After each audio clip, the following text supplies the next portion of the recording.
बहुत बहुत बहुत बहुत बहुत बहुत बहुत सुकृताची जोडी म्हणून विठ्ठली आवडी म्हणून विठ्ठली आवडी म्हणून विठ्ठली आवडी म्हणून विठ्ठली आवडी म्हणून विठ्ठली आवडी रूप पाहतारुणी रूप पाहतारुणी रूप पाहतारुणी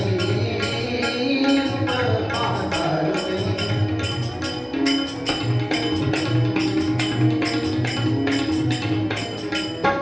सर्व सुखाचे आदर सर्व सुखाचे आदर सर्व सुखाचे आदर सर्व सुखाचे आदर सर्व सुखाचे आदर बापर कुमादेवी वर बापर कुमादेवी वर बापर कुमादेवी वर बापर कुमादेवी वर रूप पाहतारुणी रूप पाहतारुणी पाहतारुणी पाहतारुणी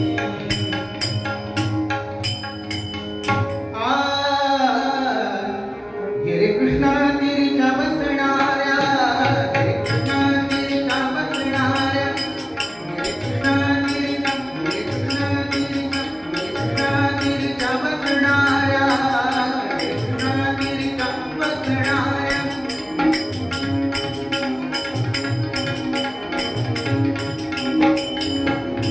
रे काशायांबर घेणाऱ्या काशायांबर घेणाऱ्या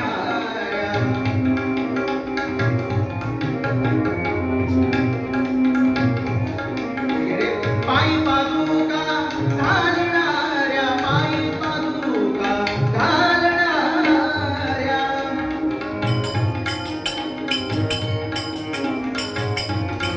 रे भस्मोधूलन करणाऱ्या रे भस्मोधूलन करणाऱ्या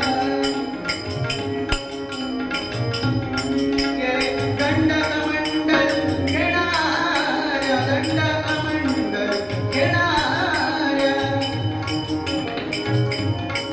रे दंडकमंडल घेणाऱ्या रे कृष्णातीच्या बसणाऱ्या रे कृष्णातीच्या बसणाऱ्या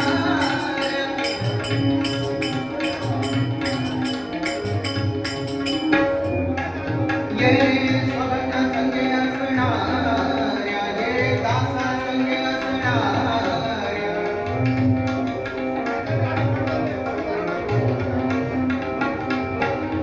ये भक्ता दीक्षित करणाऱ्या दासा दीक्षित करणाऱ्या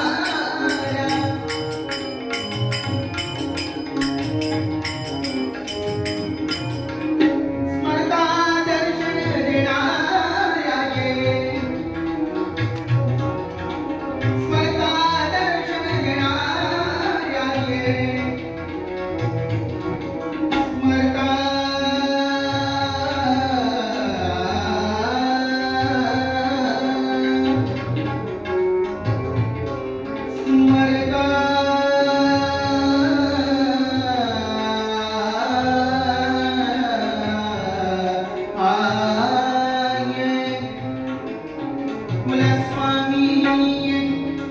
माता भवानी जगदंबे भवानी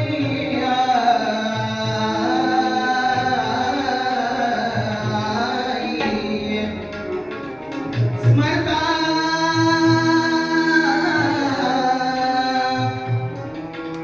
स्मरता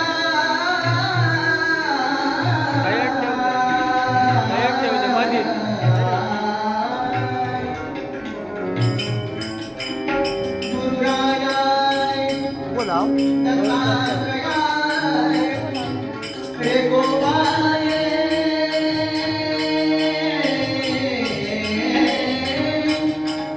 रामेश्वराय सादरी भावई स्पर्धा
माता अंबा भवानी माता की जय जगदम्ब उदयोस्तु मंगल मूर्ति मोरया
मना सजना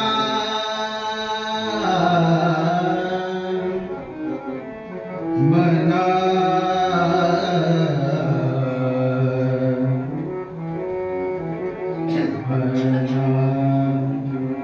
मना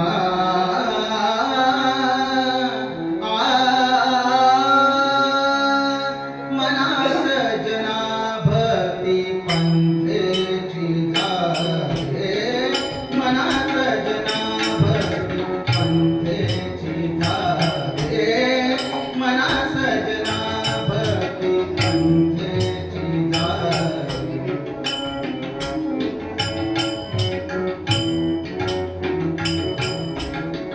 मना सजना मना सजना मना सजना भक्ती पंथेची जागे मना सजना मना सजना मना सजना भक्ती पंथेची जागे मना सजना भक्ती पंथेची जागे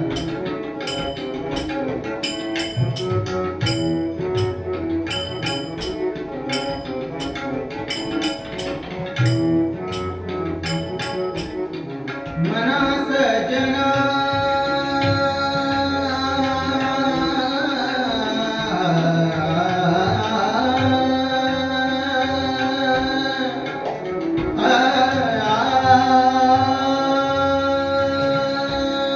मना सजना मना सजना मना सजना भक्ती पंथेची जागे मना सजना भक्ती पंथेची जागे तरी श्री हरी तरी श्री हरी तरी श्री हरी पावी जे तो स्वभावे मना सजना भक्ती पंथेची जागे मना सजना भक्ती पंथेची जागे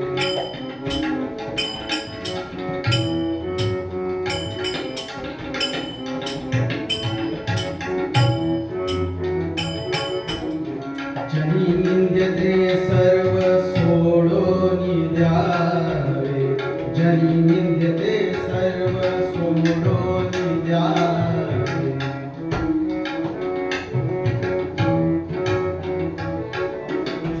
जनी निंद्यते सर्व सोडोनी द्यावे जनी वंद्यते सर्व भावे करावे जनी वंद्यते सर्व भावे करावे जनी वंद्यते सर्व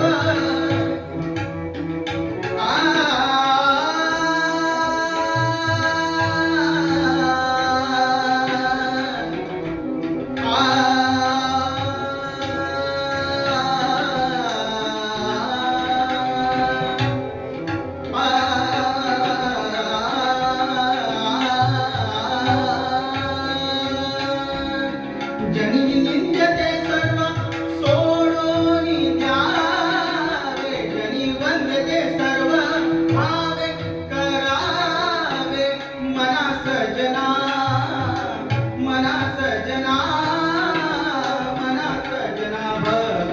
पंथेची धावे मना सजना भक्ती पंथेची धावे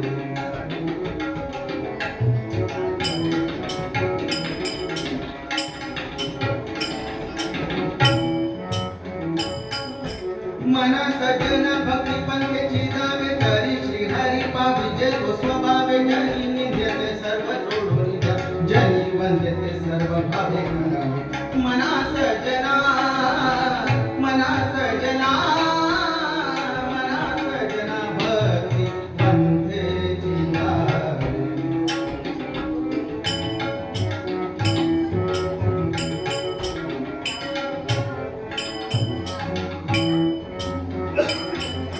मनस जन भक्ती पंथेची जावे तरी श्री हरी पाविजे तो स्वभावे जनी निंदते सर्व सोडून जावे जनी बंधते सर्व भावे करावे मनस जना मनस जना मनस जना भक्ती पंथेची जावे मनस जना भक्ती पंथेची जावे हरी श्री हरी हरी श्री हरी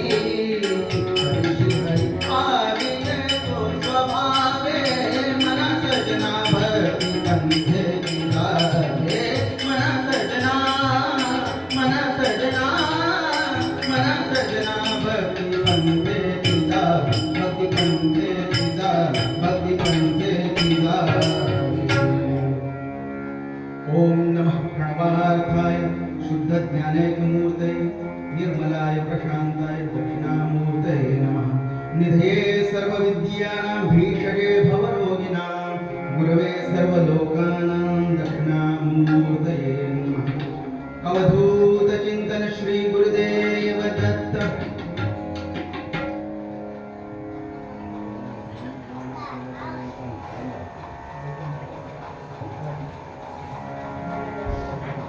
आजचा अत्यंत पवित्र दिवस नवरात्री संपूर्ण भारत वर्षामध्ये संस्कृतीप्रमाणे 4 नवरात्री आहेत.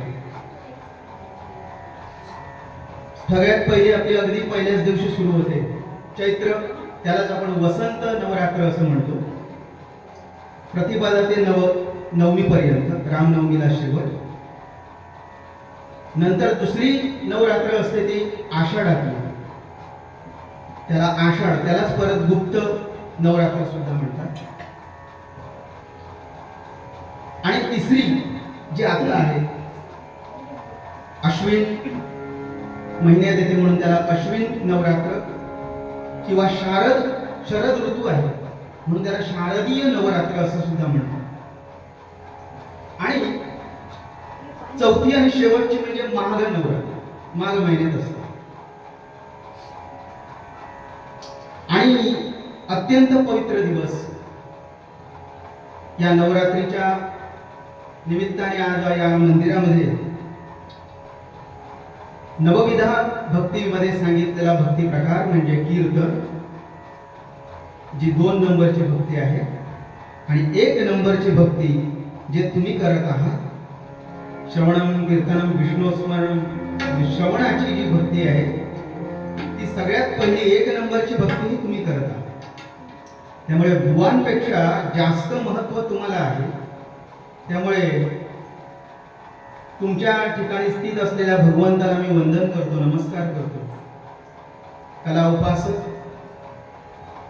धर्म उपासक, धर्माचं तेज दिवसेंदिवस वाढावं म्हणून जे काही धर्मासाठी विशेष प्रयत्न करतात, अशा माझ्या समोर असलेले माझे गुरुजन, त्यांच्या ठिकाणी नतमस्तक होतो. आप्तेष्ट बंधू सगळ्यांनाच नतमस्तक होतो. मित्र, देवीच्या चरणी माझा साष्टांग नमस्कार करतो आणि आजच्या या निरूपण सेवेला मी सुरुवात करतो. आजचा जो निरूपण सेवेसाठी घेतलेला जो श्लोक आहे तो आपल्या सगळ्यांच्या परिचयाचा, त्यात सुद्धा परिचय असलेल्या संतांचा आहे. समर्थ रामदास स्वामींचा मनाचे श्लोकामधला, अगदी पाठ करून घासून गुळगुळीत झालेला असा सगळ्यांना माहीत असलेल्या, सगळ्यांच्या पाठांतरात असलेला मना सज्जना भक्ती पंथेची जावे तरी श्री हरी पाविजे तो स्वभावे जनी निंद्यते सर्व सोडून द्यावे जनी वंद्यते सर्व भावे करावे. प्रत्येक शब्द इतका महत्वाचा आहे आणि प्रत्येक शब्दावरती विचार करून आचरण करू शकतो का? आणि म्हणूनच संतांनी हे श्लोक अभंग लिहून ठेवले आहेत. हे देवाला ऐकवण्यासाठी नाही आहेत, लक्षात घ्या. माणसांनी विचार करून आचरणात आणण्यासाठी आहे. बऱ्याच वेळा काय होतं, काही लोक चतुर्थीमध्ये भजन सांगतात. घरात माणसं 20-25 सुद्धा असतात सुद्धा. गणपतीकडे आमच्या भजन व्हायचं. तुम्ही काय ते करा, तुम्ही आणि गणपती बघा. घरात 20-25 माणसं असली तरी अहो भजन हे गणपतीला किंवा देवाला नको आहे, त्याला त्याची गरज सुद्धा नाही आहे. गरज आम्हा तुम्हाला आहे. ते भजन ऐकावं कोणी का, ते आपल्यासाठी. त्या भजनातला एखादा शब्द दाणेदार कर्णयुगात येऊन त्याच्यातून परिवर्तन होऊ शकतो. असे अनेक संत एकनाथ महाराज त्या एका कीर्तनातून एक शब्द घेऊन प्रबोधित झाले आणि कुठल्या मार्गाला जाऊन कुठे पोहोचले याची उदाहरणं आहेत. आणि हे कुठेतरी सत्संग घडावा या निमित्ताने फार उत्तम असा उपक्रम स्तुत्य या लुडबे मंडळींनी या ठिकाणी सुरू केलं. विशेष पुढाकार आप्पाजी लुडबे यांनी घेऊन त्यांच्यासाठी आणि या मंडळासाठी एकदा जोरदार टाळ्या वाजवा.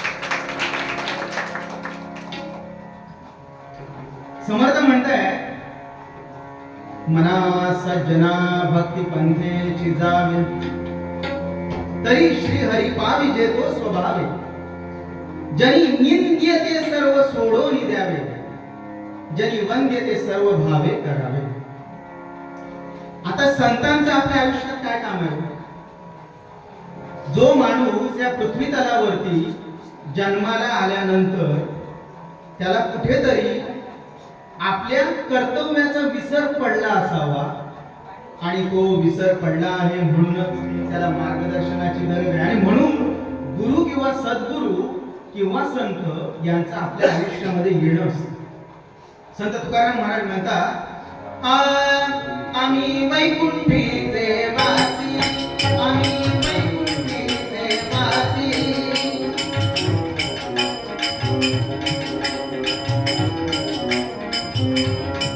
आम्ही वैकुंठीचे वासी आलो त्याच कारणासी आम्ही वैकुंठीचे वासी आम्ही वैकुंठीचे वैकुंठीचे वैकुंठीचे वासी. संत हे पृथ्वी तलावरीलच देव आहे. ते वैकुंठवासी वैकुंठचे देव संतांच्या सद्गुरूंच्या गुरूंच्या स्वरूपात आज या ठिकाणी पृथ्वी तलावरती आलेले आहेत. आणि जो माणूस जो मनुष्य आपल्या कर्तव्य भ्रष्ट झालेला आहे, कर्तव्यातून च्युत झालेला आहे, त्याला योग्य रुळावर आणण्यासाठी संतांच्या मार्गदर्शनाची गरज असते. आणि म्हणून अधिकारवाणी संत सांगू शकतात. कारण अधिकार तैसा करती उपदेश. आमच्यातले बरेच लोक शहाणे असतात. एखाद्या मंडळात 4-5 कार्यकर्तेच खरे काम करणारे असतात, चांगले करणारे तेच असतात आणि त्यामधल्या कुरापती काढण्यासाठी अनेक लोक असतात मागून. आणि म्हणून मंडळ बंद पडतात. एखादी गोष्ट सांगताना छाती ताट करून 36 इंचाच्या पुढची 72 इंच असते सांगताना, उपदेश करताना. संतांचं तसं नाही हो. परोपदेश वेलायाम शिष्टा सर्व भवन्ति वै विस्मरन्ति उशिष्टत्वं स्वकार्य समुपस्थितम्. काय संस्कृत सुभाषितकार म्हणतात? परोपदेश परोपदेश वेलायाम, दुसऱ्याला उपदेश करायच्या वेळी हे असा करूचा असता, माहिती आहे मा सांगणार छाती पुढे काढ. परोपदेश वेलायाम शिष्टा सर्व भवंती वय. शिष्टत्व येतो अगदी नसा नसात शिष्टत्व. मी सांगणार अहंकार. परोपदेश वेलायाम शिष्टा सर्व भवंती वय विस्मरंती तू शिष्टत्वम. परंतु त्या शिष्टत्वाचा विसर कधी पडतो? जेव्हा त्याच्यावर ती गोष्ट आचरणात आणण्याची वेळ येते. स्वतः जेव्हा त्या इंग्लिश मध्ये एक म्हण आहे, when he goes in the same shoes. आपली पावलं दुसऱ्याच्या म्हणजे तो बूट घालून चालतोय, त्याला लागलंय की नाही, कसा चालतोय वगैरे वगैरे मस्करी करणं सोपं आहे दुसऱ्याचं. परंतु जेव्हा त्याच्या परिस्थितीचा आपण अनुभव घेऊन जेव्हा आपल्याला कळतं की अरे नाही हे कठीण होतं हा, तेव्हा समजतं. आणि म्हणून परंतु संतांचं तसं नाहीये, आमच्यासारखं नाही हो. संतांनी आधी केले मग सांगितले. आधी त्यांनी हे केलंय आणि म्हणून त्यांना हा अधिकार आहे. मग आता समर्थ रामदास स्वामी तुम्हाला आम्हाला काय सांगतात या श्लोकाच्या माध्यमातून? मना सज्जना भक्ती पंथेची जावे.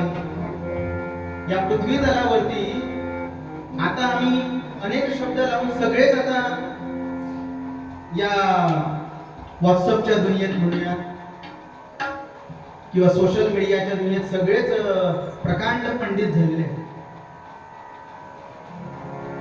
आणि त्यामुळे ज्याला त्याला सुविचार सांगण्याची आता सगळेच स्टेटस का स्टेटस देखणे वाले. ज्याचा स्टेटस चांगला त्याचा स्टेटस आपण बघायचं. परंतु नुसते विचार उपयोगाचे नाही, आचरण महत्वाचं. तुकाराम महाराज म्हणतात त्याप्रमाणे कोणाची वंदावी पावले. आता मी सांगितलं आणि म्हणजे ते माझ्या आचरणात नसेल, पण आज मी एक सांगतो बघा. आज बुवा महत्वाचा नाहीये. आज काही वेळा रेशमी चिमटे घेतले जातील, बुवा महत्वाचा नाही. बुवा कोणत्या कपड्यात आहे, बुवा कोण आहे हे महत्वाचं नाही. परंतु या माध्यमातून या नारदीय गादीवरून जे प्रबोधन होणार आहे ते निश्चितपणाने या समाजाची घडी बसविण्यासाठी आणि म्हणून हे स्तुत्य उपक्रम झाले पाहिजे. कारण कीर्तनकार हा समाज गुरु आहे, समाज शिक्षक आहे. या अधिकारवाणी मी तुमच्यापेक्षा खूप लहान आहे, तुमच्या इथलाच आहे, जवळचा आहे. माझा तो अधिकार पण नाही, पण या गादीने मला तो अधिकार प्रदान केलेला आहे आणि म्हणून त्याचा थोडा बेनिफिट घेऊन मी आज काही गोष्टी मांडणार आहे ज्या समर्थ वाणीतून सांगितलेल्या आहेत. या पृथ्वी तलावरती मनाला सज्जन म्हणणारे पहिले संत म्हणजे रामदास स्वामी. त्या मनाला कोण चांगलं म्हणत नाही हो, मनाला शिव्या घालतात. कारण मन तसं कुठेही भरकटणार आहे, अगदी सहज भरकटत. मला वडाय वडाय किती हाकलं तरी बहिणाबाई सांगतात त्याप्रमाणे, ते ढोराप्रमाणे. आणि असं हे मन कसं काबूत करायचं, मनाला पुढे तो विषय प्रसंग मी सांगणारच आहे त्या अनुषंगाने.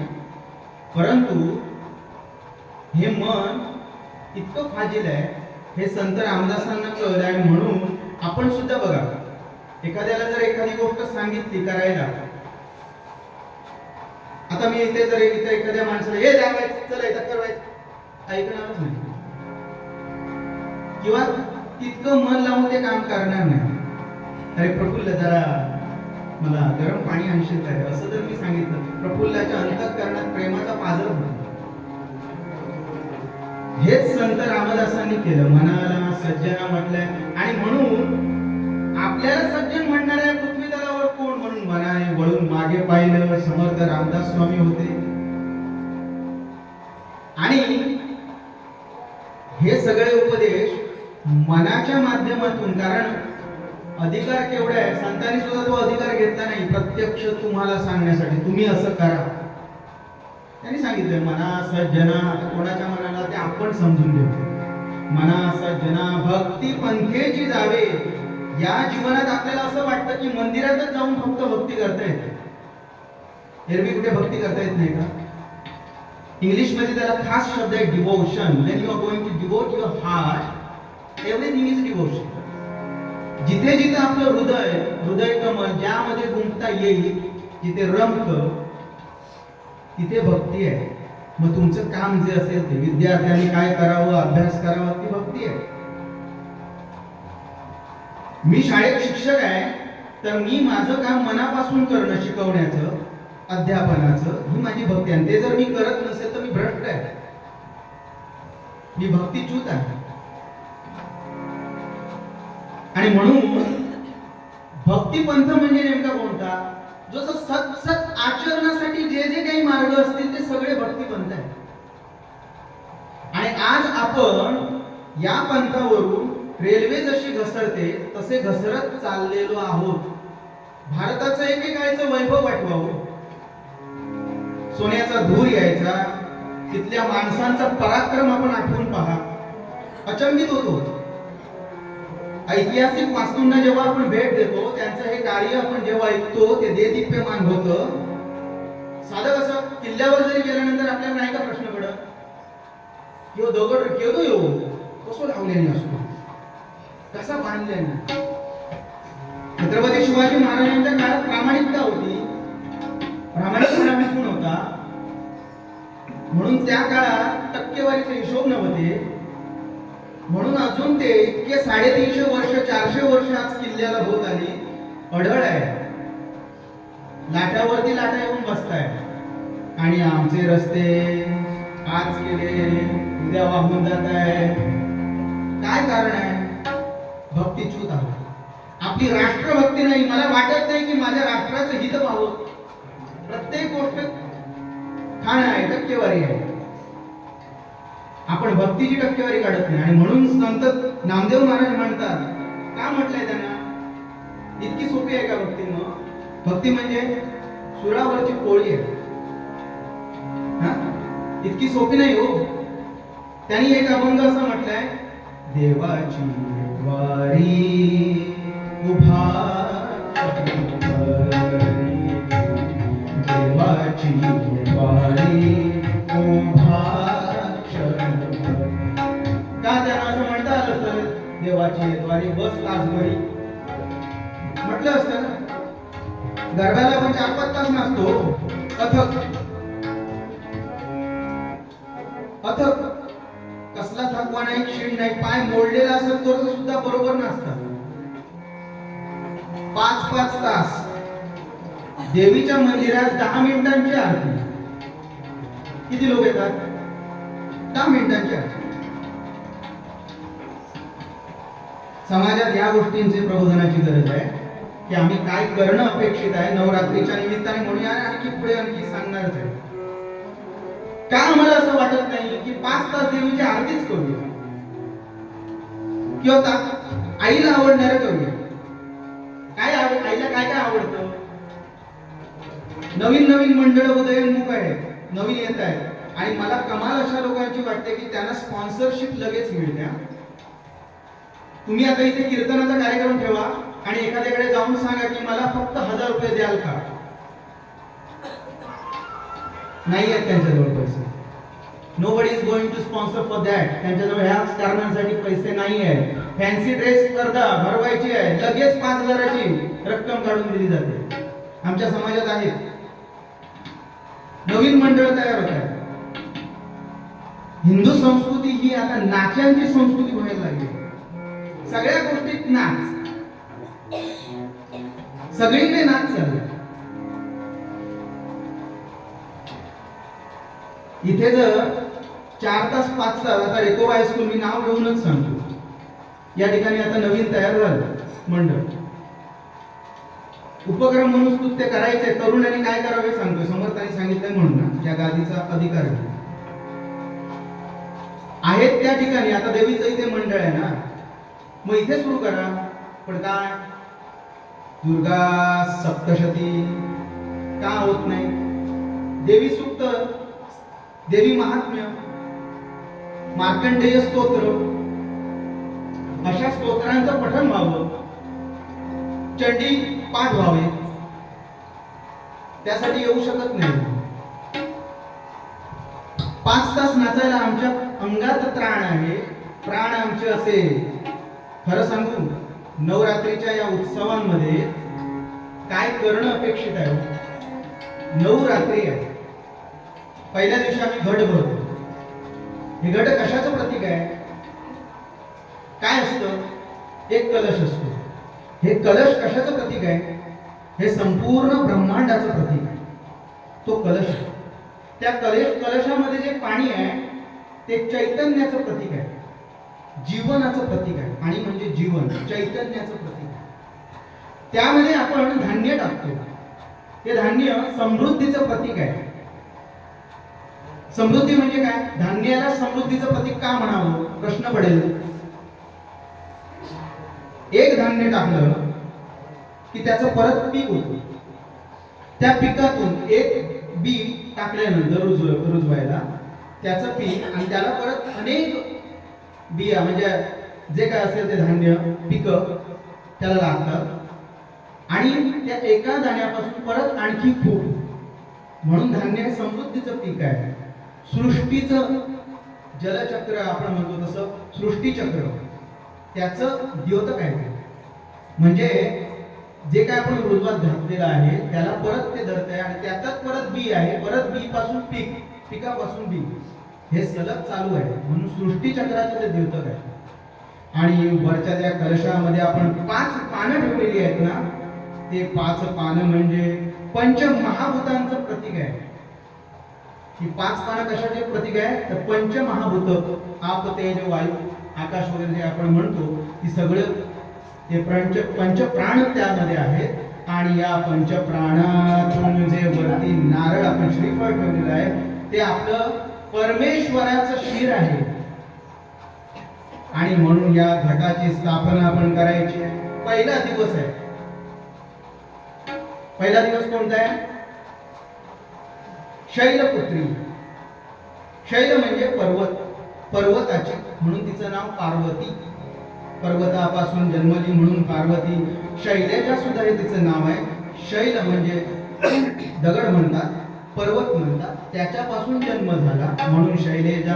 आणि ही शैलपुत्री आहे, पर्वताची पुत्री आहे. म्हणून पहिला दिवस, पहिल्या दिवशी काय मागायचं आहे आपण हे सुद्धा या ठिकाणी सांगितलेलं आहे की पहिल्या दिवशी आपण, शैल म्हणजे पर्वत. पर्वत कसा असतो?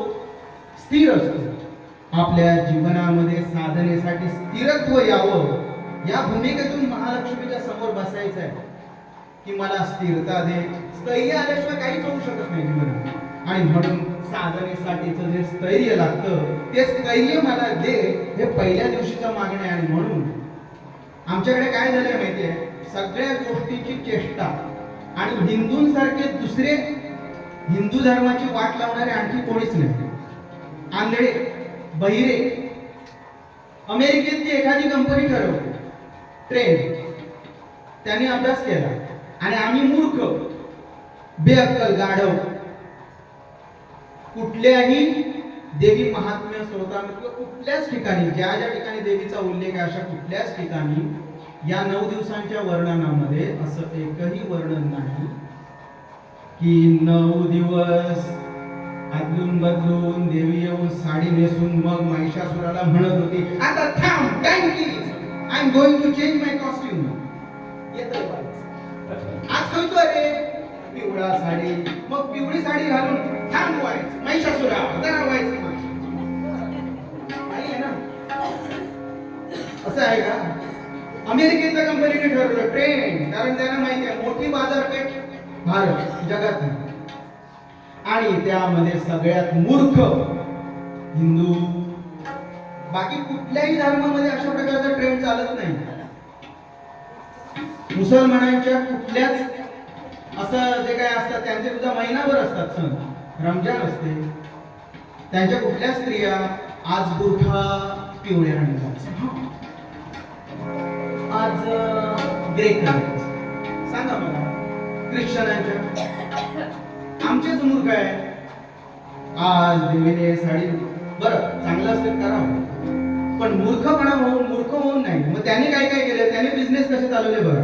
एक रंग ठरवला कंपनीने त्यामुळे काय काय झालं, सगळ्या प्रकारच्या गोष्टी जेवढ्या आहेत स्त्री वापरणाऱ्या सगळ्या गोष्टी, त्या प्रत्येक गोष्टीचा ट्रेंड आहे.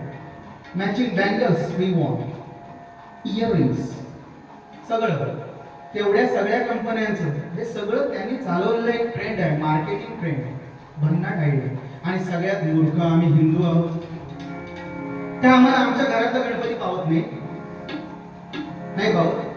बसा ना. म्हणूनच नामदेव महाराज म्हणतो तो क्षणभर आहे ना, तोच महत्वाचा आहे की सगळं टाकता आलं पाहिजे मनातलं. मन म्हणजे मन नाही अशी अवस्था, कशातच मन नाही, फक्त देवाच्या ठिकाणी रत होण्याची जी भूमिका आहे ती जेव्हा निर्माण होईल, तो एक क्षण मला असं गाठता आलं पाहिजे की भगवंताच्या समीपते जाण्याचा, भगवंताच्या जवळ जाण्याचा तो क्षण जेव्हा मला गाठता येईल. पूर्वीचे लोक किंवा राक्षस वगैरे म्हणूया किती कठोर परिश्रम करायचे, हजारो वर्ष तप करायचे, साधना करायचे. आणि आता एवढं सूत्र कलियुगात सोपं करून ठेवलं की एक क्षण, दॅट इज डिफिकल्ट. तेच कठीण आहे, जे सोपं वाटतं ना तेच कठीण आहे. आणि म्हणून समर्थ म्हणतायत त्याप्रमाणे तो क्षण गाठणं कठीण आहे. घरातला गणपती पावत नाही का, अहंकार आहे ना आपल्या. दिवसेंदिवस अहंकार मोठा होत चाललेला आहे. ज्यांचा अहंकार मोठा त्यांची गणपतीची मूर्ती मोठी असते. शास्त्रात 1 फुटापेक्षा खरं तर कमी असावी मूर्ती,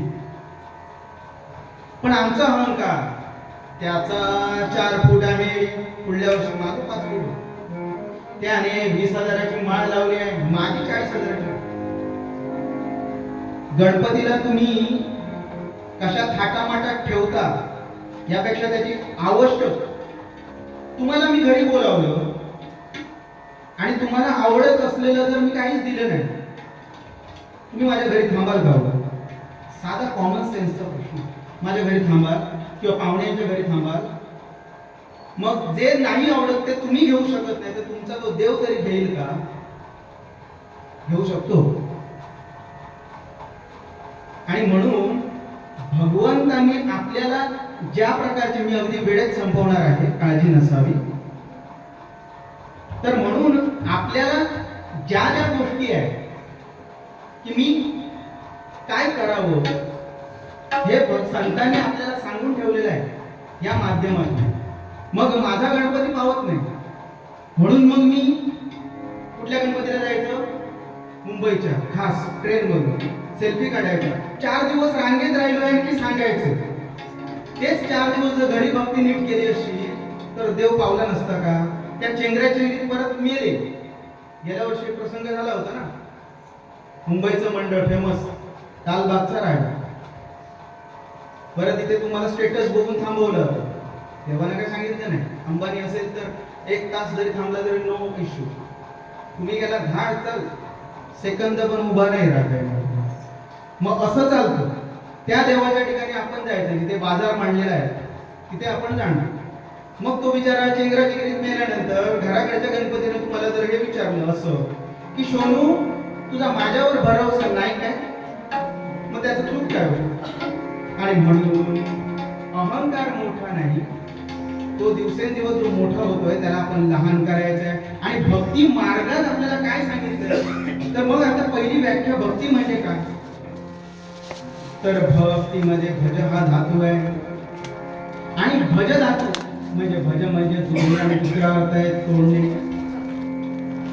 भगवंताला आवडणारं आपल्याला जोडायचं आहे, भगवंताच्या जवळ जायचं आहे, भगवंताशी अनुसंधान साधायचं आहे, म्हणून स्वतःला त्याच्याशी जोडायचं आहे. आणि हे मोह पाश माया वाईट मार्ग तोडायचं आहे, त्याचं भंजन करायचं आहे, म्हणजे भक्ती. आणि म्हणून भक्ती म्हणजे काय, तर देवाला अत्यंतिक आवडणारं आपण करणं. मग देवाला काय आवडतं, देवाला नामस्मरण आवडतं. आणि म्हणून पहिली जी आहे शैलपुत्री, त्या दिवशी आपण स्थिरता, देवाकडे साधना मागायचे, देवाकडे तप करायचंय बसून. दुसरा दिवस आहे ब्रह्मचारिणी, संयम, इंद्रियांचा संयम, तप आचरण करण्याची भक्ती मागायची. तिसऱ्या दिवशी चंद्रघंटा. चंद्रघंटा म्हणजे चंद्र हे मनाचं प्रतीक आहे. मनाचा, ज्याच्या पत्रिकेतला चंद्र बिघडला, सोम बिघडला, त्याला मानसिक रोग होतात, म्हणजे त्याचं संतुलन बिघडतं. आणि घंटा म्हणजे कशाचं प्रतीक आहे? भय निवारण करण्याचं. आणि म्हणून ही देवी भय निवारण करते, मनाचे आजार घालवते. अशा या तिसऱ्या दिवसाचं म्हणून चंद्रघंटा हे नाव पडलं. चौथा दिवस आहे कुष्मांडू. कुष्मांडू म्हणजे नवीन ऊर्जा, नवीन नवीन तयार करण्याची सर्जनशीलता प्राप्त व्हावी म्हणून चौथा दिवस आहे. पाचवा दिवस आहे स्कंद माता, मातृत्व. आता आई म्हटल्यानंतर रक्षण करते, म्हणून मातृत्व आणि रक्षण करण्याची शक्ती मला प्राप्त व्हावी म्हणून स्कंद माता. सहावा दिवस आहे कात्यायनी. कात्यायनी साहस आपल्यात वाढावं, कुठल्याही संकटांना न घाबरता जाण्याची, भेदून जाण्याची क्षमता माझ्यात प्राप्त व्हावी. आणि हा सहावा दिवस आहे. सातवा दिवस आहे काल रात्री.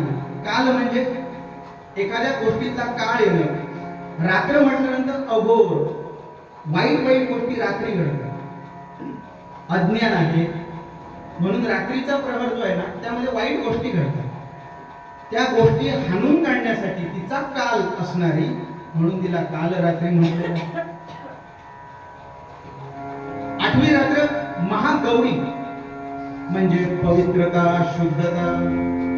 आणि नववी रात्र आहे ती म्हणजे सिद्धिदात्री, आपल्याला सिद्धी देणारी, मोक्ष देणारी, म्हणून तिला सिद्धिदात्री अशी ही 9 नावं आहेत. आणि या 9 दिवसांमध्ये उपासना कोणती करावी?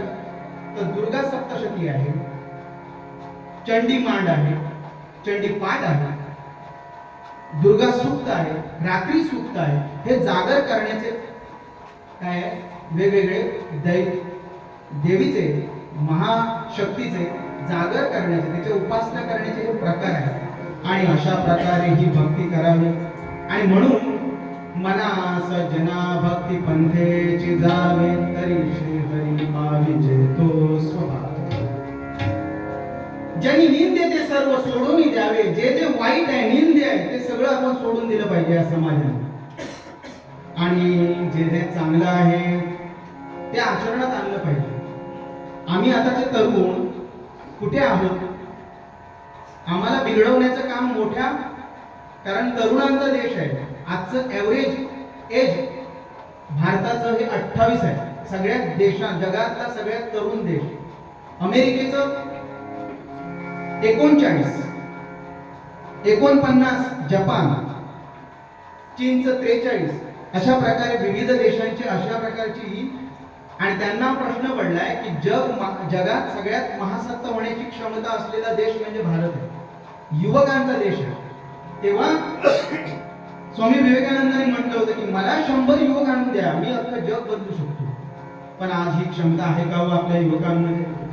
आताचे युवक कसे आहेत?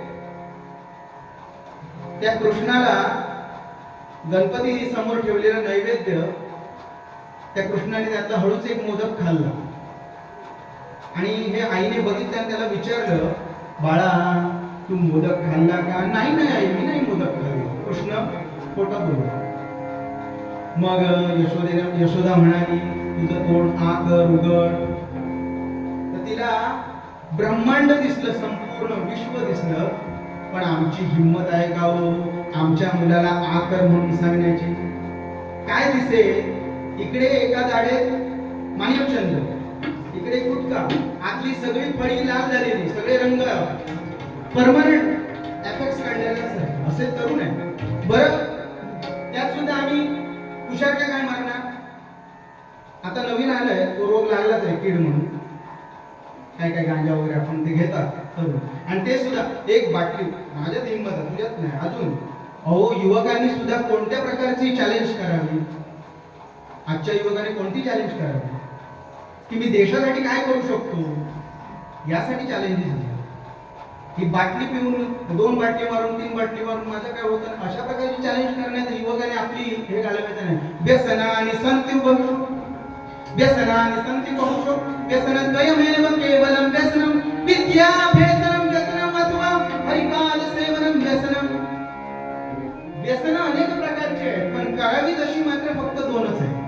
एक तर विद्या व्यसन, म्हणजे ज्या ज्या आपण क्षेत्रात आहोत त्या क्षेत्रातली विद्या, त्याचं व्यसन, अभ्यास करावा.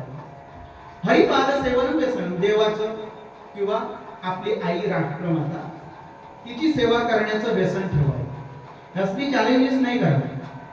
आपला तरुण बिघडत चाललाय. पूर्वीची पिढी कशी होती? पराक्रमी होती. आता आम्ही पराक्रम विस्मृत पिढी आहोत. पूर्वीच्या लोकांचा फक्त आपण पराक्रम सांगतो, पण त्यांच्यासारखा पराक्रम करण्याची आज आपल्या मनगटात ताकद नाही. मोठ्या गौरवाने सांगतो आपल्या आजोबाची. समर्थ सुद्धा म्हणतात की वडिलांची सांगे कीर्ती तो एक मूर्ख. अरे तू काय करणार? मी काय करणार? माझ्या आजोबांनी पंजोबांनी जे राखून ठेवलंय ते खरं मी वाढवायला हवं, किंबहुना मला वाढवायला नाही जमलं तर ते मी टिकवायला हवं. पण माझ्या आजोबा पंजोबांनी जे ठेवलंय ते मी आता विकून खाणार. आहे माझी जमीन 500 एकर ह्या काय आता टाकली विकून. हा पराक्रम नाही. आणि म्हणून आपण कुठे आहोत हे आज आपण प्रत्येकाने तरुणाने बघायला हवं. या वाडीचं एक वैशिष्ट्य आहे, अशी रचना फार क्वचित ठिकाणी आहे की एक वाडी अशी वेगळीच, म्हणजे बाहेरच्या गोष्टी बाहेर राहू शकतात. इथे जर चांगले उपक्रम राबवले, संस्कार वर्ग राबवले, आणि म्हणून या ठिकाणी खूप चांगल्या प्रकारची रचना. इथे मंदिर आहे. या मंदिरामध्ये आपण असं ठरवू शकतो का, आपण आज चिंतनाचा विषय म्हणून घेऊया की साप्ताहिकी करूया. 7 दिवसांनी आपण एकत्र येऊया. आपल्या सगळ्या मुलांसाठी एक संस्कार वर्ग आम्ही आहोत. आपण लुडवेसारखी माणसं आहेत या ठिकाणी, RSS चे काम करणारे सुद्धा या ठिकाणी माणसं आहेत. त्यांना जर तुम्ही सांगितला उद्या भेटून एक संस्कार व 7 दिवसातून कोणी तयार होतील, आपल्या मुलांना आपण चांगल्या संस्कारांची पुंजी देऊ शकू का? उद्याचा तरुण भारताला जो अपेक्षित आहे तो घडवण्यासाठी एक लगेच क्रांती होऊ शकते अशा प्रकारचा हा वाडा आहे. फार क्वचित अशा ठिकाणी आहे. जसं घाडी गावकरांचं त्या ठिकाणी त्या दिवशी गेलो, म्हणजे आमचं अशा गोष्टींवरती बारीक लक्ष असतं की आपण अशा प्रकारच्या ठिकाणी संस्कार वर्ग चालवले तर काही दिवसांनी त्याचं आपल्याला चांगलं बीज मिळणार आहे. आणि म्हणून आज या निमित्ताने आपण उत्सव नुसता नको करूया, देवीला आवडणाऱ्या गोष्टी करूया. देवीला काय आवडतं ते आपण करूया. आणि म्हणून जनी निंद्य ते सर्व सोडून द्यावे, जे वाईट आहे ते आपण सोडूया, आणि जे वंद्य आहे ते सर्व भावे करावे. आणि म्हणून मूळ पदामध्ये पूर्वरंग, खरं तर मला सवय झाली आहे 3 तास 2.5 तासाच्या वरती कीर्तन करायचे, त्यामुळे माझा पूर्वरंग थोडा अजून मोठा होणार होता.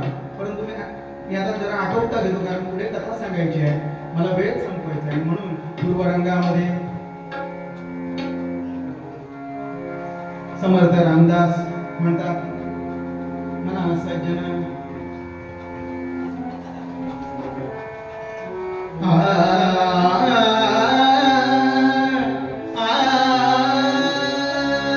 मना सज्जना भक्ती पंथेची जागे, मना सज्जना भक्ती पंथेची जागे, मना सज्जना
सर्वांनी छान जोरदार टाळ्यांनी आणि मुखात देवाचं नाव अगदी मोठ्याने हा जय जयकार देवीपर्यंत पोहोचला पाहिजे, रेणुका मातेच्या मंदिरात पोहोचला पाहिजे. अशा जोरदार टाळ्यांनी आपापल्या नैसर्गिक आवाजामध्ये, गरज नाही की ते माझ्या स्केलमध्ये म्हणावं, आपापल्या नैसर्गिक आवाजामध्ये तुम्ही म्हणा.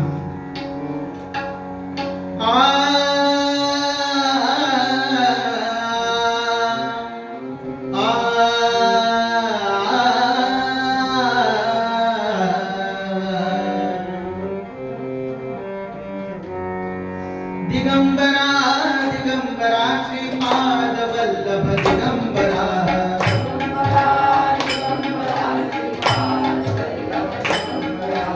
दिगंबरा दिगंबरा श्रीपाद वल्लभ दिगंबरा,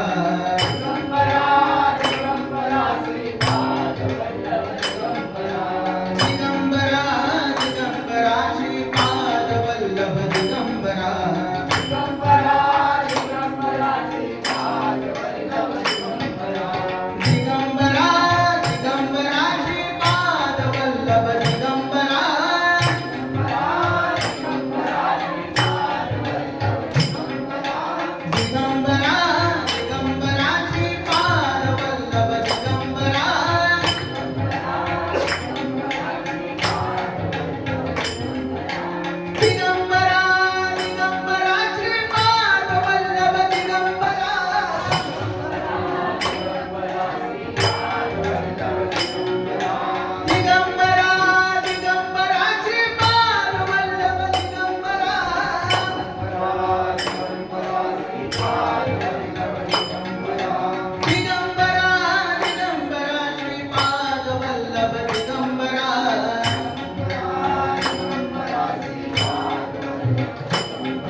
श्री राम जय जय राम, श्री राम जय राम जय राम, श्री राम जय राम जय राम, श्री राम जय राम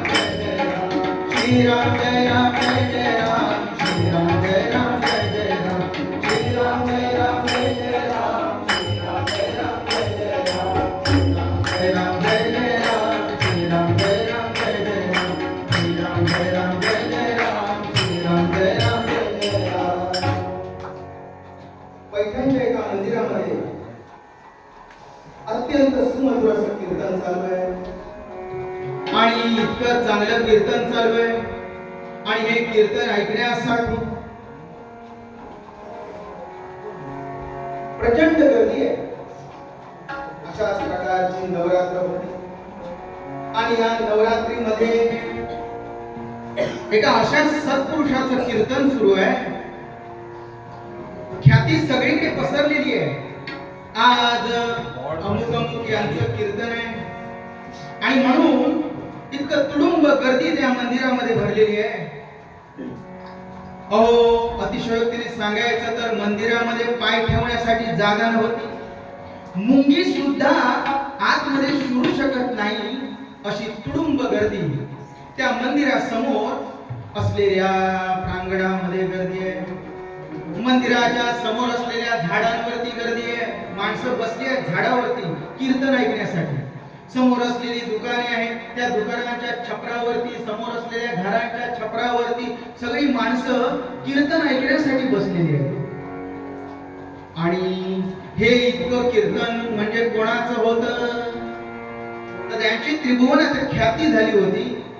प्रत्यक्ष राम ज्यांचं कीर्तन ऐकण्यासाठी कीर्तनामध्ये हजेरी लावायचे असे रामाचे दास होते ते, अर्थातच रामदास स्वामी.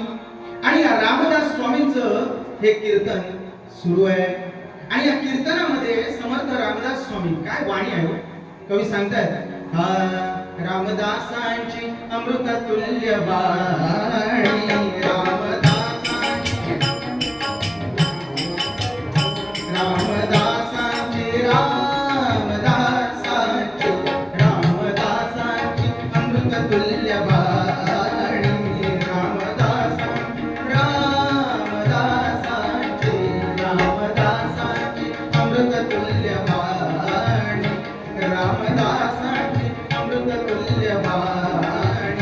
श्रवणी पडता लोचनी माणी, श्रवणी पडता लोचनी माणी, श्रवणी पडता लोचनी पाणी पाणी, रामदासांची अमृततुल्य वाणी.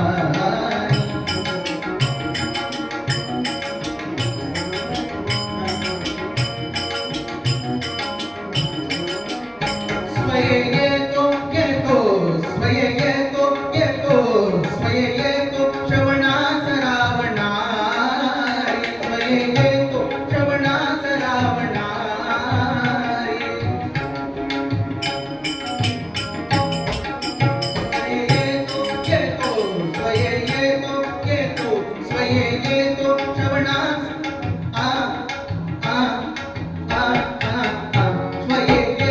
श्रवणास रावणारी, श्रवणास श्रवणास रावणारी. रंग भरला रंग भरला हो कीर्तनात भारी, रंग भरला हो कीर्तनात भारी भारी. रामदासांची अमृततुल्य वाणी, रामदासांची अमृततुल्य वाणी. श्रवणी पडता लोचनी माणी, श्रवणी पडता लोचनी माणी, श्रवणी पडता लोचनी पाणी.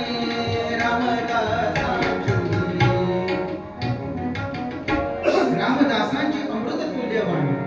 स्वय येतो श्रवणास रावणारी. अरी म्हणजे शत्रू, रावणाचा अरी म्हणजे रावणाचा शत्रू राम तो येतो. म्हणून मुरारी, मूर नावाच्या राक्षसाचा अरी शत्रू कृष्ण म्हणून त्याला नाव आहे मुरारी. कैटभारी कैठव नावाच्या राक्षसाचा अडी. पण ही जी व्युत्पत्ती आहे शब्दाची ती मात्र एका ठिकाणी करून चालणार नाही. तो शब्द आहे पुजारी, नाही तर पूजेचा शत्रू असं होतं. तर पूजेचं आचरण करणारे पुजारी.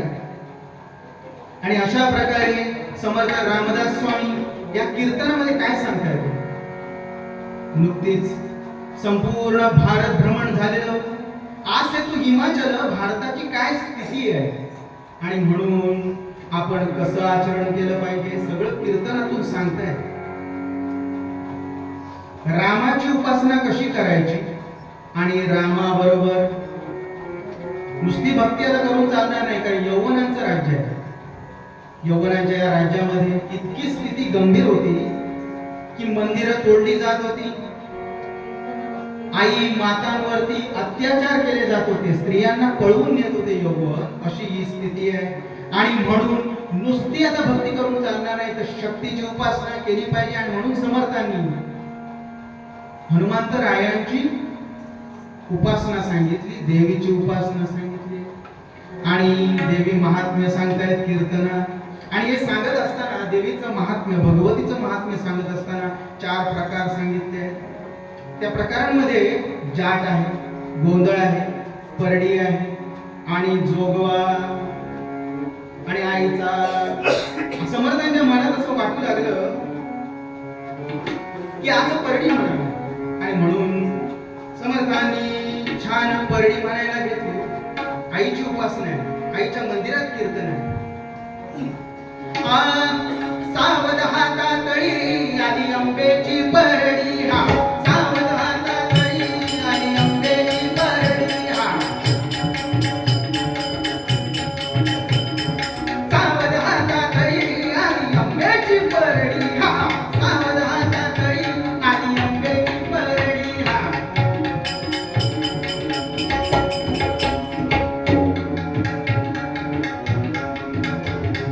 सावध हातातळी आली अंबेची परडी, हा सावध हातातळी आली अंबेची परडी. वड वड घेतो गवा, वड वड घेतो गवा, आईच्या भक्तीला जागवा, आईच्या भक्तीला जागवा. वड वड होतो गवा, आईच्या भक्तीला जागवा. बहुमोलाची घडी, हा बहुमोलाची घडी, हा बहुमोलाची घडी आली अंबेची परडी, हा अंबेची परडी आली अंबेची परडी, हा आई अंबाबाईच्या नावानं उद उद उद जगदंबेच्या नावानं आली अंबेची परडी, हा आईची परडी पृथ्वी गोल, आईची परडी पृथ्वी गोल, परडी पृथ्वी गोल, आईची परडी पृथ्वी गोल. अवघा व्यापीला भूगोल, अवघा व्यापीला भूगोल. मंजिष्ठा कवडी, मंजिष्ठा कवडी, मंजिष्ठा कवडी, त्यांनी मंजिष्ठा कवडी, मंजिष्ठा कवडी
आली आंब्याची परडी, आली आंब्याची परडी, हा, आंब्याची परडी, आली आंब्याची परडी, आंब्याची परडी, आली आंब्याची परडी, आंब्याची परडी, हा, आंब्याची परडी, आई भवानी मातेचा जय हो.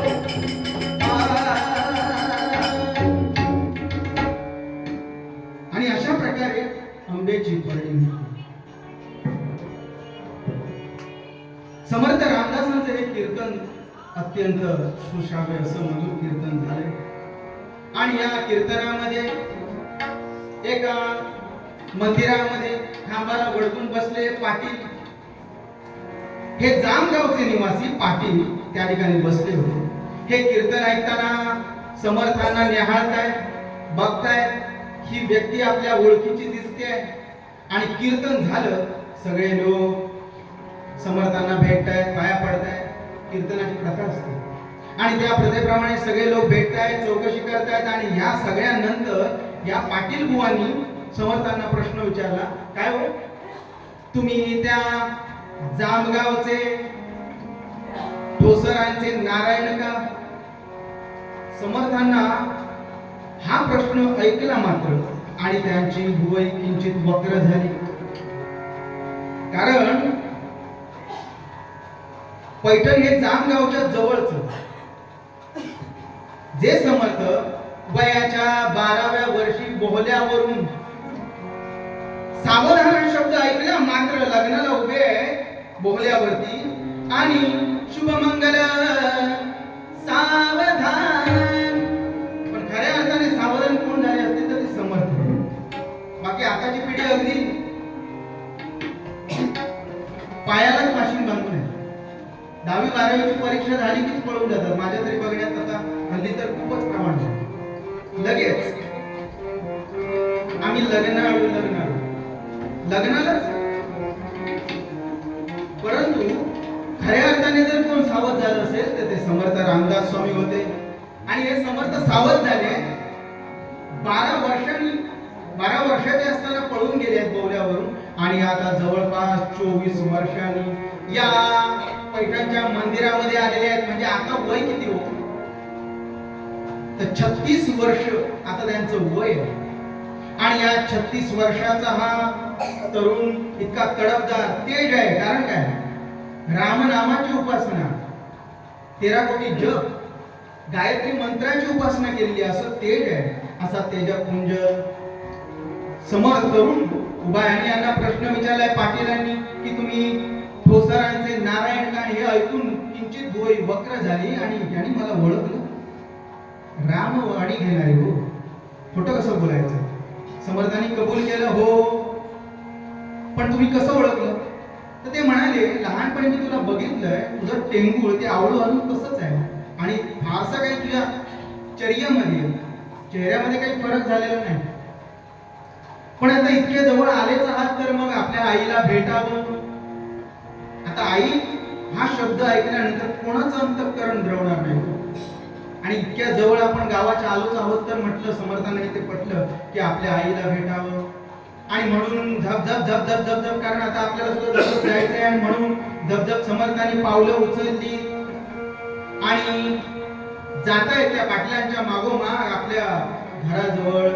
आणि घराच्या दिशेने जाताना वेशीवरती आले. वेशीवरती मारुती रायांचं मंदिर आहे. त्या ठिकाणी आपण बालपणी कसे खेळायचो ते खेळ सगळं ते आठवायला लागले. तो आपल्या मित्रांचे, आपले सवंगडी कसे हुतू खेळायचे.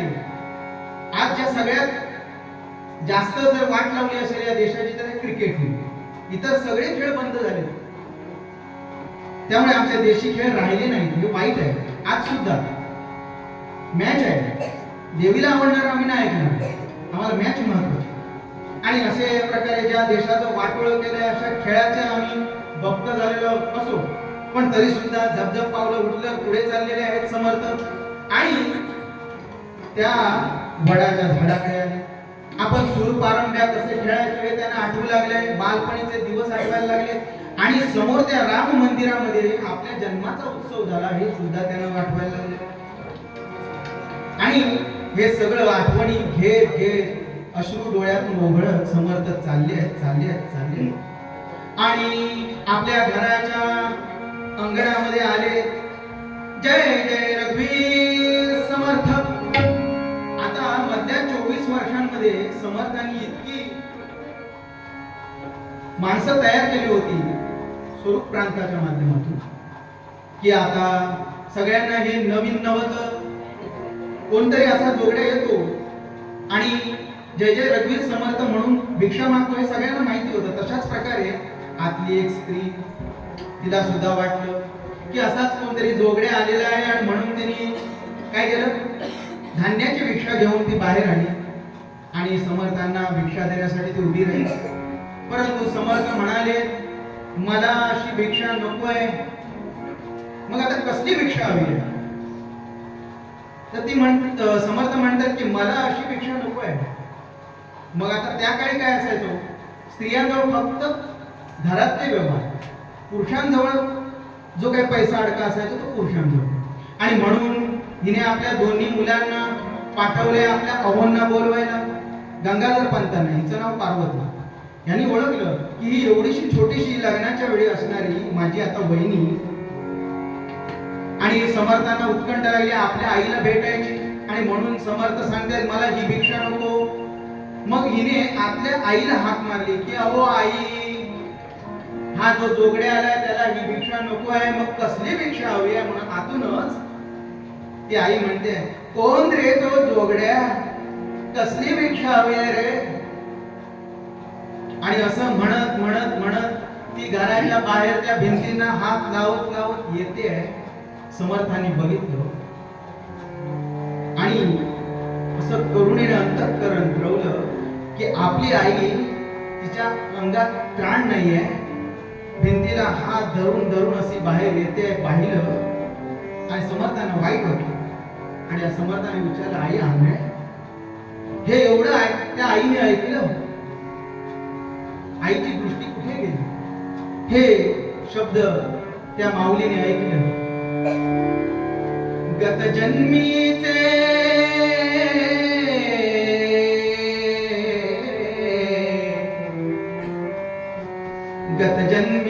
भोग भोगते, पुत्र पुत्र म्हणून रडले.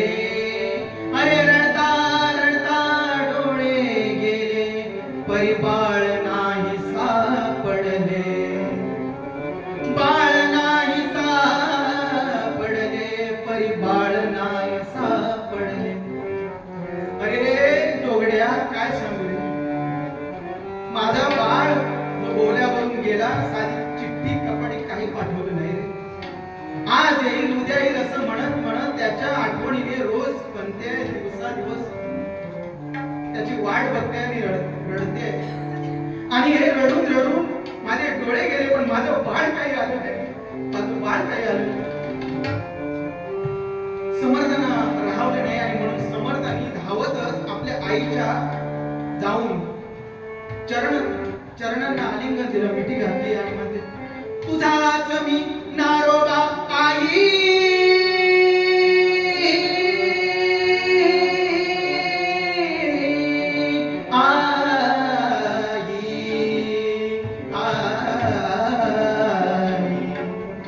आलो तुझ्या भेटीस्तव आई.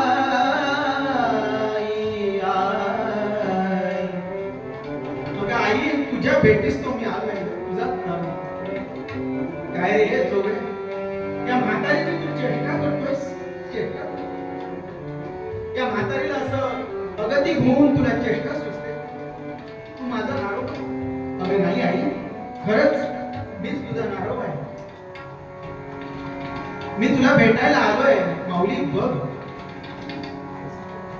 कुठल्याही आईला आपल्या बाळाचे सगळ्या गोष्टी माहिती असतात. तिने इकडे तिकडे काही न बघता तिला माहिती आहे आपली जन्मखून बाळाची काय, आणि म्हणून उचलायला समर्थांना पकडलंय माऊंना आणि बरोबर इकडे तिकडे कुठेही न करता डोक्याला हात लावून बघितलं आणि ओळख पडली, खून कळली की होय हा आपला नारोब आहे.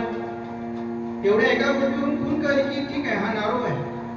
बलदंड असे हात बघून म्हणतो, काय रे एवढा फुगलायस? समर्थांनी सांगितलं आणि तोपर्यंत गंगाधर पंतांना बोलवायला पाठवलं होतं. गंगाधर पंत त्या ठिकाणी आले. बघून याला झाले, मनातल्या मनात म्हणतायत की हा माझ्यापेक्षा धाकटा, पण आता याला मोठा म्हणायची पाळी आली असेल. अहो 1000 दररोज सूर्यनमस्कार, तेवढेच मारुती दंड, आणि त्यामुळे पिळदार अशी शरीर यष्टी आहे. असं सगळं देहाचा हा हे लावण्य आहे, शरीर सौष्ठव आहे. आणि समर्थांनी आपल्या आईला म्हणावं की आई मी तुला भेटायला आलोय. आणि गंगाधर पंतांकडे दृष्टी गेली आणि आपला भाऊ आला हे पाहून, आपला एवढा मोठा भाऊ आपल्याला भेटायला आला हे पाहून समर्थांनी आलिंगन दिलं. आणि ही मिठी अशी आहे, या मिठीचं वर्णन सुद्धा ग्रंथामध्ये आहे की दोन भाऊ जेव्हा हे भेटले तेव्हा या मिठीमध्ये समर्थांच्या जे काही गळ्यामध्ये रुद्राक्ष होते ते रुद्राक्ष तुटून खाली पडले. अशी कच्च मिठी त्या दोन्ही भाऊंनी एकमेकांना आलिंगन दिलं. आणि हा आवाज रुद्राक्षांचा ऐकून, पडलेले तुटलेले ते रुद्राक्ष ऐकून आईला असं भरून आलं, किती रे अभागी मी, की मी माझ्या दोन बाळांची भरत लक्ष्मणाची भेट मी बघू शकत नाहीये, भरताची भेट मी बघू शकत नाहीये, मला खूप वाईट वाटते, अगतिक झालं. समर्थांनी म्हणावं आई तुला आम्हाला बघायचं आहे ना, थांब. आणि असं म्हणावं समर्थांनी आणि सांगावं की आता या कमंडलूतील मी पाणी तुझ्या डोळ्यांना लावेल आणि मग तुला दिसायला लागेल. चेष्टा करतोस काय? असं कसं दिसेल? अगं आई, आजपर्यंत मी देवाला आवडेल ते केलंय, मग आज मला आवडेल ते देवाला करावं लागेल. आणि इतकं सामर्थ्य तर खचितच माझ्या या उपासनेत आहे. आणि म्हणून मी आता तुला सांगतो त्याप्रमाणे काय केलं समर्थांनी, आपल्या आईला घेतलं आणि राम पंचायतनाच्या समोर गेले. आणि राम पंचायतनाच्या समोर उभं केलं आपल्या आईला. आणि आपल्या कमंडलूतील पाणी राम नाम घेत आपल्या आईच्या डोळ्यांना लावलं. आणि ध्यान लागलंय रामाचं, ध्यान लागले रामाचे, ध्यान लागले रामाचे, ध्यान लागले रामाचे, ध्यान लागले रामाचे.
रामाचं ध्यान लावलेलं आहे.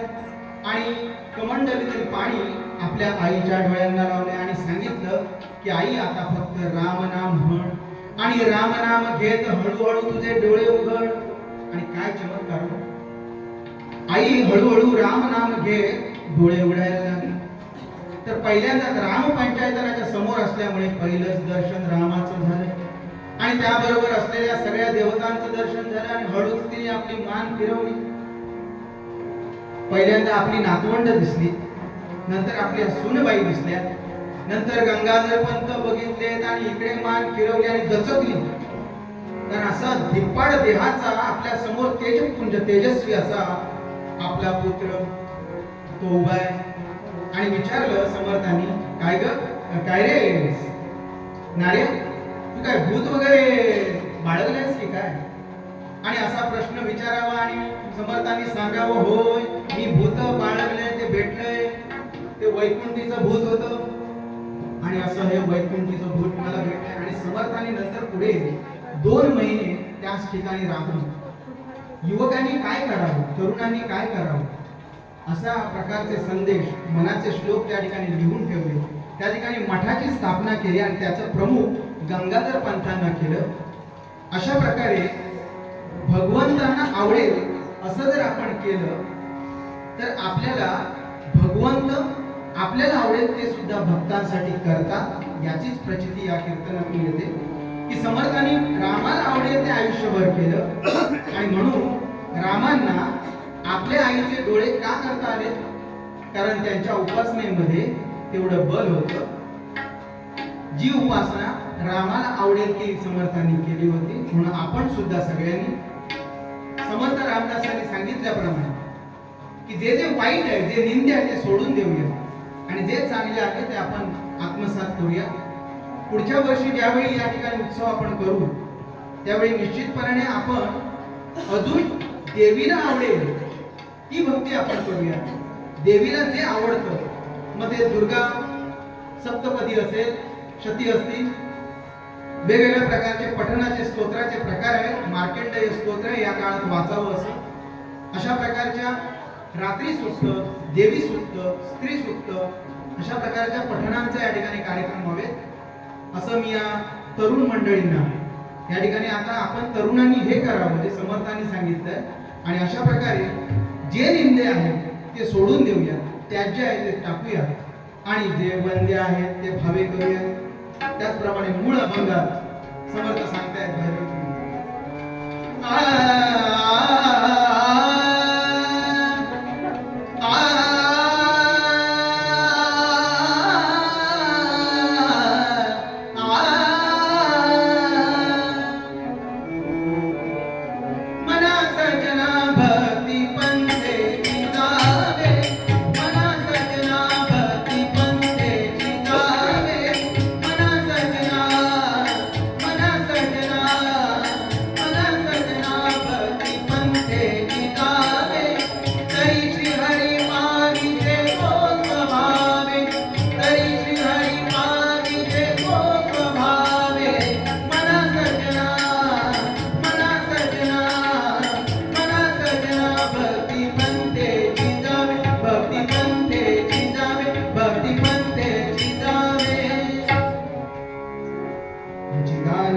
देवा तुझा विसरण भावा तुझा विसरण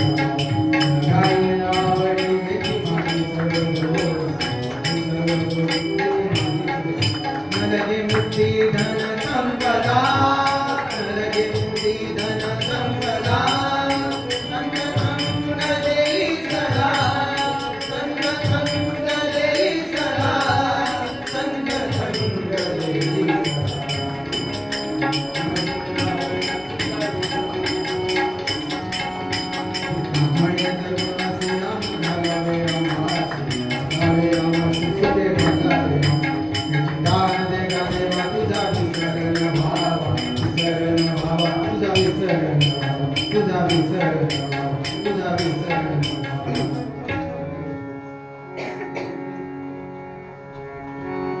दुर्गे दुर्गट भारी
या ठिकाणी मला कीर्तन करण्याची संधी दिली त्याबद्दल आयोजकांचे या ठिकाणी मी आभार व्यक्त करतो. काही चुका झालेल्या आहेत कारण वेळ खूप कमी पडतो आणि त्यामध्ये मेंदू इतका गुंफून जातो की मग शेवटी आरती सुद्धा आठवेना झाली मला. त्यामुळे थोड्या काही चुका झाल्या असतील तर त्या मोठ्या मनाने आपण सगळ्यांनी क्षमा करा. जे काही चांगलं आहे ते माझ्या गुरूंचं आहे, तुमचं आहे आणि ही सेवा देवीच्या चरणी अर्पण करतो आणि आपल्या सगळ्यांच्या जीवनामध्ये देवीचा प्रसाद सुखद हो, चैतन्य समृद्धी हो या शुभेच्छा या ठिकाणी दिल्या. धन्यवाद. जय श्रीराम.